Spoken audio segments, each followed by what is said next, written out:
Le géologue ne travaille que sur des milliards d'années. L'archéologie ne travaille que sur des milliers d'années. C'est là que le lapsus voilà. Coûte le hiatus. Donc on ne peut pas faire de datation, c'est pas possible.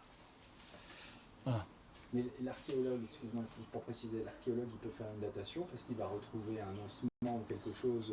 Par concordance de faits. Voilà, c'est tout. Mais ce ne sont pas des preuves, c'est simplement une conviction. Il n'y en aura jamais.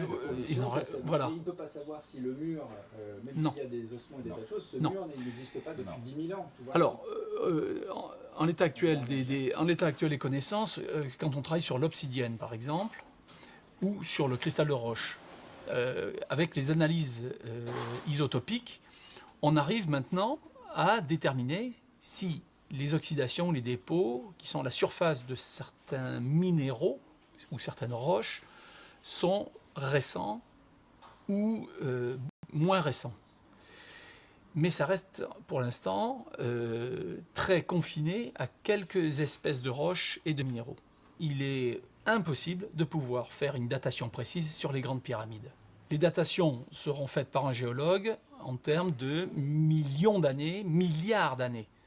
Donc la période des pyramides est beaucoup trop serrée, beaucoup trop courte.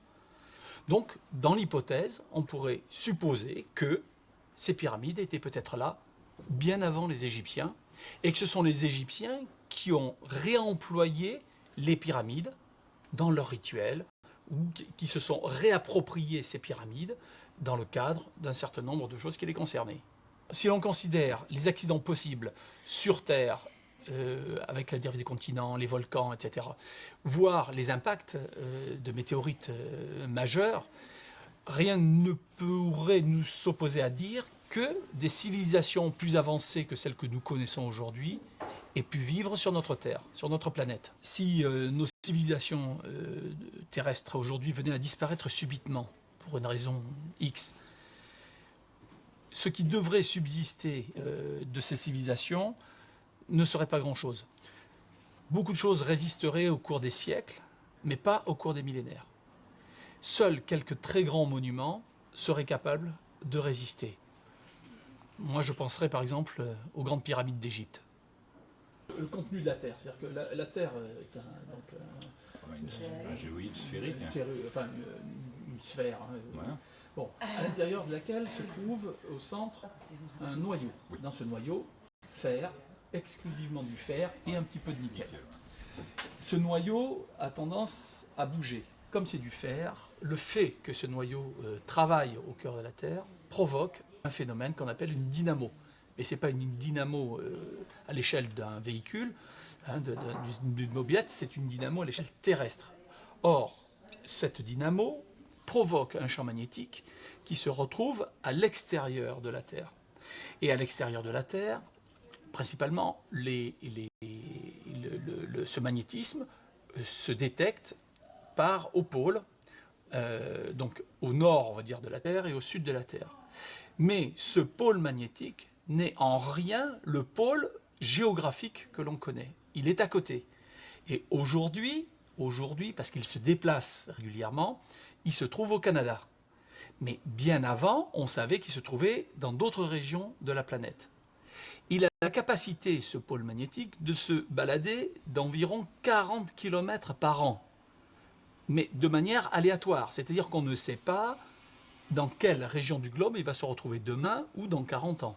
On sait que le pôle magnétique oscille environ tous les 700 ans. À partir du moment où des phénomènes électromagnétiques sont puissants à l'échelle de la planète, on peut effectivement penser qu'il peut y avoir des impacts sur un ensemble de faits géologiques, voire sur les océans, sur les courants marins, etc.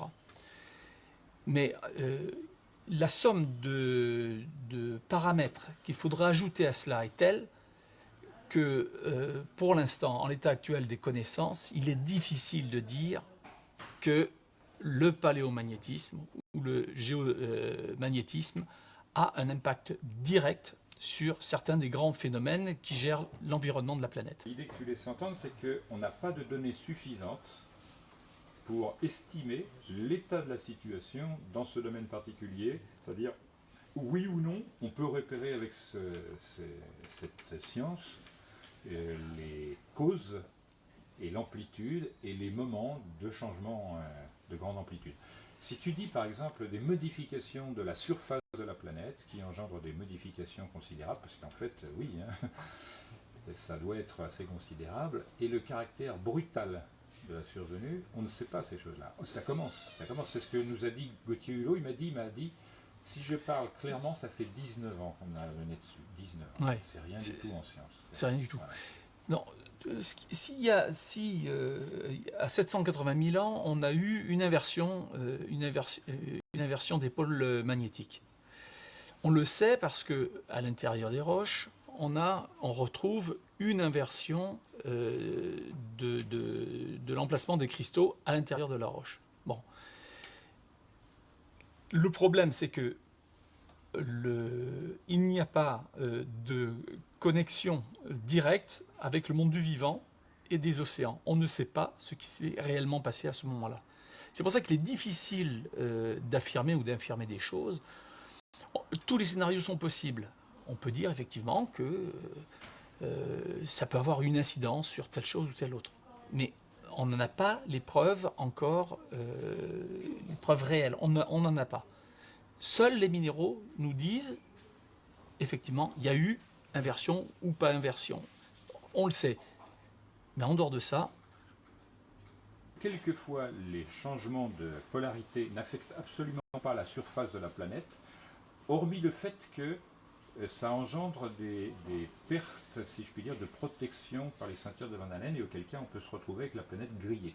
Alors ça, est-ce qu'un géologue peut le déterminer? Est-ce qu'il peut le voir? Voilà, non, nous, ce qu'on peut déterminer, c'est pour les paléomagnétismes, c'est qu'on le retrouve à l'intérieur de certains types de roches, en particulier une roche qui est très dense et qu'on appelle le basalte. Ce basalte, c'est la roche principale que l'on trouve au fond des océans et qui se régénère assez régulièrement grâce aux rides médio-océaniques et principalement dans des endroits un peu particuliers sur la Terre, enfin sur les continents, à savoir près des volcans, certains types de volcans. Ça veut dire que le magnétisme de la Terre est transmis à l'intérieur des micro-minéraux magnétiques, donc le fer, à l'intérieur des basaltes. Quand ce basalte va se figer, tous les minéraux sont orientés de la même manière. Bien sûr, il va y avoir la dérive des continents. C'est-à-dire qu'avec les continents, les roches vont se déplacer et ne se déplaceront pas d'ailleurs en même temps que le pôle magnétique terrestre. Néanmoins, quand on sait à quelle période s'est formé le basalte, on est parfaitement capable de dire ce basalte a été formé en telle année grâce au paléomagnétisme. Les minéraux qui sont les composants de cette roche permettent effectivement de conserver des événements sur le paléomagnétisme terrestre, et cela pendant des millions d'années. Ce que l'on peut dire de ces basaltes, c'est que ce sont des cartes mémoire sur le géomagnétisme de la planète. Le pôle magnétique n'est pas donc un point précis à la surface de notre planète, puisqu'il se déplace à la vitesse de 40 km environ par an. Ce que l'on sait en l'état actuel des données, c'est qu'il y a à peu près 160 millions d'années, on compte à peu près une bonne centaine d'inversions des pôles. Ça, c'est très très important. Et puis, une des dernières inversions qui aurait pu avoir lieu aurait eu lieu environ il y a 780 000 ans. Alors, ce qui est très important, c'est que ce phénomène de paléomagnétisme oscille environ tous les 700 ans. Donc, quand on dit tous les 700 ans, c'est un déplacement et une temporalité variable. Elle est aléatoire, c'est des estimations, des moyennes.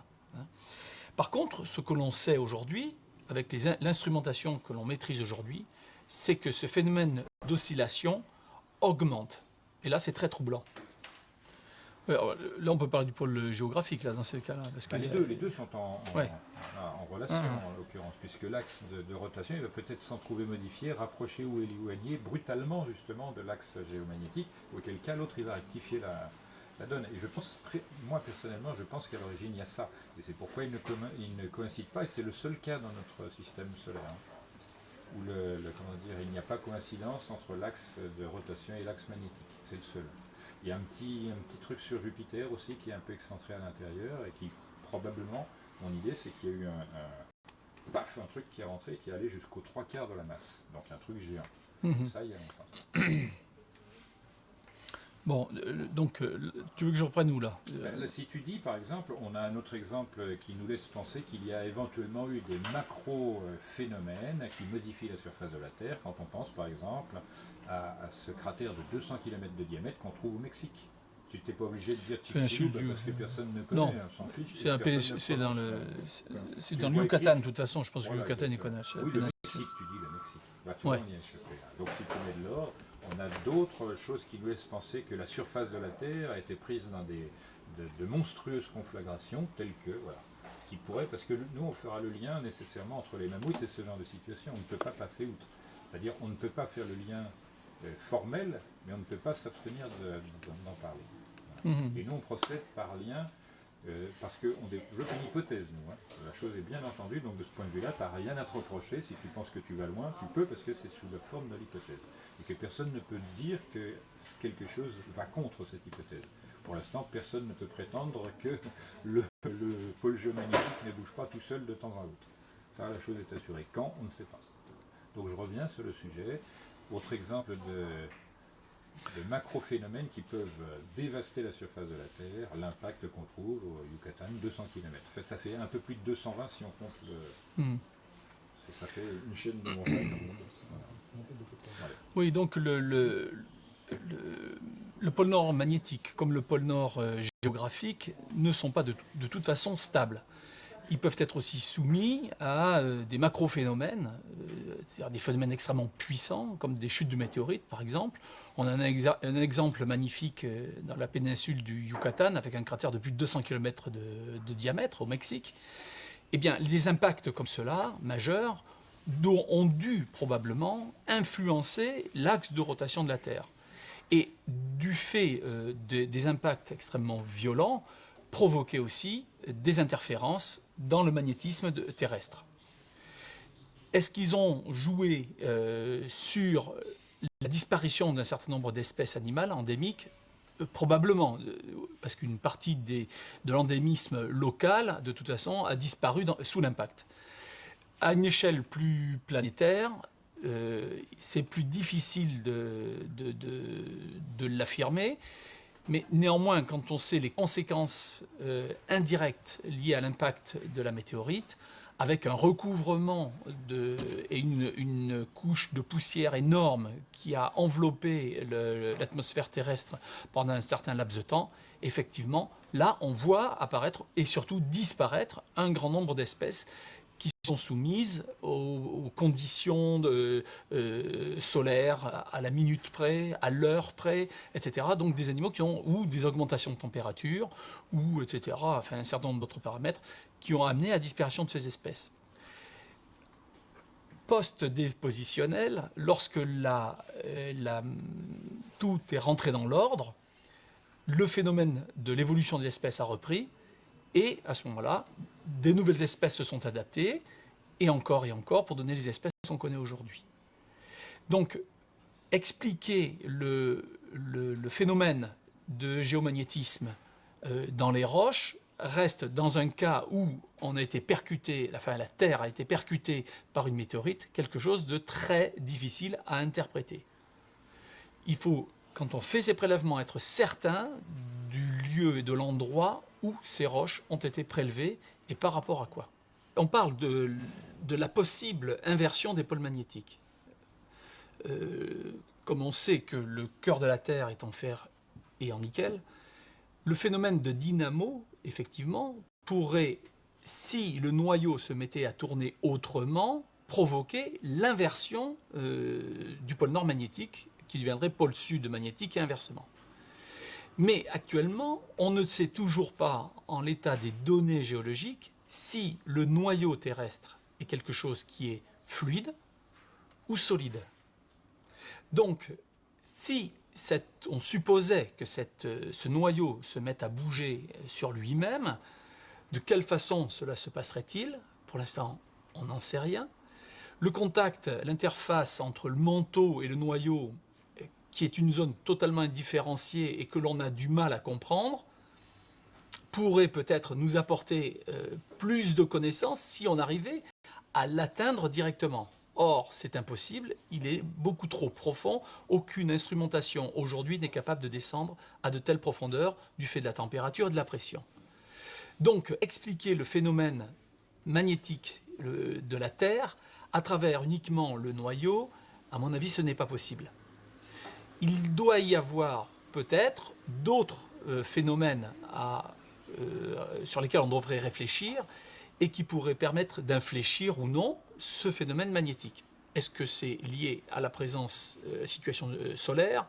Est-ce que c'est lié à la présence de comètes qui passeraient ou d'autres phénomènes majeurs qui influeraient sur le magnétisme et pour créer très rapidement l'inversion des pôles magnétiques? Alors, il y a eu de grands chercheurs comme Bruns et Matayama qui ont travaillé sur le problème de l'inversion du pôle magnétique. Néanmoins, sur les conséquences directes liées à l'inversion du pôle magnétique, je pense qu'aujourd'hui, il faudrait que ce soit des dizaines, voire des centaines de chercheurs qui se regroupent autour et qui se fédèrent autour de ce type de recherche pour essayer de comprendre les effets directs et indirects liés aux conséquences de cette inversion. Très bien. Est-ce que tu peux dire qu'en tout cas, dans le passé, c'est une chose qui s'est produite plusieurs fois, c'est-à-dire l'inversion magnétique, Oui. qu'éventuellement il y a eu des mouvements géographiques? Est-ce que tu peux le confirmer, pas le confirmer? Tu ne peux pas savoir si le pôle nord géographique s'est toujours trouvé à la même place? Il faut faire attention au pôle nord géographique qui est l'axe de rotation de la Terre sur lui-même. On sait qu'il ne s'est pas trouvé tout le temps puisqu'il y a des modifications paléoclimatologiques intenses, considérables, puisqu'on trouve des palmiers justement sous certaines glaces de l'Alaska, ce qui fait quand même assez mauvais genre. Enfin bon. Ça, t'es au courant de ça? Oui. Ah, oui. Ah bah ça, donc tu peux dire... Oui, mais, Non. Non, mais on a des dinosaures au Spitzberg, Voilà, on a des exactement. dinosaures. Voilà. C'est Teilhard de Chardin qui est le premier à les avoir mis en évidence. Exactement, c'est pour ça qu'on Donc, vient- c'était avant les théories de Wegener, Voilà, donc de- sur de- la dérive des voilà. continents. Donc la difficulté qu'on a avec le paléomagnétisme, c'est justement que la dérive des continents voilà. entraîne des plaques comme ça autour de la planète dans des directions que l'on connaît à des vitesses de l'ordre de 4 à 11 cm par an. Mais cela signifie que le magnétisme, le paléomagnétisme des roches va être modifié d'autant plus vite que le déplacement des continents sera important. Donc, c'est la raison pour laquelle, par exemple, si on trouve des dinosaures au Spitzberg, si on retrouve différents fossiles au sommet de l'Himalaya, c'est qu'on a non seulement un déplacement en translation, mais on a aussi des déplacements en élévation liés au choc des continents. Donc le paléomagnétisme est sans arrêt remis en question. Quand on va faire des études paléomagnétiques, il faut savoir exactement où on se situe. Sur des cratons, par exemple, ce sont les plus vieux morceaux des continents anciens, là on aura plus de chances d'avoir des indications précises parce qu'on réussit à peu près à suivre leur déplacement. Mais à partir du moment où on a des phénomènes de chocs continentaux, là, on a des fragmentations, on a des morcellements, on a des roches qui se transforment, et le paléomagnétisme, bien évidemment, va subir ces contraintes et être totalement modifié. Donc, lire le paléomagnétisme n'est pas facile, et indirectement, pour les chercheurs, c'est d'autant plus difficile d'apporter à la connaissance de l'environnement à un moment donné de quelque chose, parce que il y a eu tous ces phénomènes géologiques en préalable, et donc qui représentent autant de paramètres dont il faut tenir compte pour pouvoir affirmer quelque chose. C'est très compliqué. C'est bien. Est-ce que tu peux dire, on sait que les mammouths animaux qui vivent sous des climats chauds se sont retrouvés à un moment donné dans un climat très froid. Ça, on ignore pour quelles raisons, comment, etc. Ça, je pense que tu peux le dire très librement. Alors, parce que lorsqu'on trouve des mammouths gelés, ils ne sont pas venus avec la dérive des continents. Ça, on peut l'affirmer très clairement. Logiquement, il n'y a pas de lien. Sur la planète, il y a eu de très grands phénomènes qui ont obligé les populations animales et plus tardivement humaines à bouger. On sait que l'avancée des glaces, par exemple, au moment des grandes glaciations, qui sont relativement récentes, eh bien, ont obligé les populations à migrer. Certaines ont réussi à s'adapter au Grand Nord, le cas des Inuits, quand ils ont passé le détroit de Bering, ont réussi à s'adapter dans des conditions extrêmes. De même, des espèces ont réussi, plus anciennes, ont réussi à s'adapter à ces conditions extrêmes. Mais ce qui est curieux, c'est comme le phénomène de la chute des météorites, c'est la disparition soudaine d'un grand nombre d'individus et, dans le cas des mammouths par exemple, une congélation extrêmement rapide. On ne peut pas geler à un corps de mammouth qui est quand même de l'ordre de plusieurs dizaines de mètres cubes en l'espace de quelques heures. Il faut quelques semaines au minimum pour arriver à pénétrer l'intérieur même du mammouth et le congeler définitivement. Et que ce mammouth soit recyclé plus tard par des Inuits qui en faisaient des carrières de viande. Et c'est ce qui leur permettait de pouvoir migrer comme ça dans ces milieux extrêmes. Il y a d'autres cas comme les tsunamis. Les tsunamis, dont un a laissé des traces dans la Bible et qu'on appelle le déluge. C'est un phénomène de lâcher des eaux naturelles par fragmentation de barrages naturels qui ont recouvert les terres de masses d'eau extrêmement importantes et auxquelles certaines populations ont à plusieurs reprises probablement assisté et qu'ils ont ensuite romancé et décrit comme étant ce que l'on appelle aujourd'hui sous un nom, le déluge. Mais tous ces phénomènes-là ne sont pas liés au paléomagnétisme, ne sont pas liés directement à des phénomènes de déplacement et de dérive des continents. C'est un ensemble de paramètres beaucoup plus complexes qui ont provoqué l'apparition ou la disparition d'espèces sur notre globe et qui ont permis ou non de les conserver. Ce que nous retrouvons aujourd'hui n'est que très parcellaire par rapport à ce qui a existé. Il faut en être bien conscient. Ça va, prends le temps de respirer. Hein C'est très bien tout ça. Et une chose étonnante que tu as dit, c'est que les Inuits ont mangé les mammouths. Oui. Parce que ça veut dire parce qu'ils découpaient la glace. Mais ça veut dire que la viande était dans un relativement bon état. Parfait. Aujourd'hui, on peut encore manger du mammouth. On peut non seulement manger du mammouth, mais on peut même envisager d'en extraire l'ADN et le recomposer. C'est controversé ça. Non, pas du tout. Pouvoir manger Le fait que la viande soit d'une qualité absolument suffisamment pas bonne, parce que moi ce que j'ai lu Oui. des articles de gens qui disaient que la viande était en état de putréfaction quand elle Non, était congelée. dès lors Non, qu'elle non, a été non. sortie Dès qu'il y a du permafrost, elle est foutue. Elle est morte.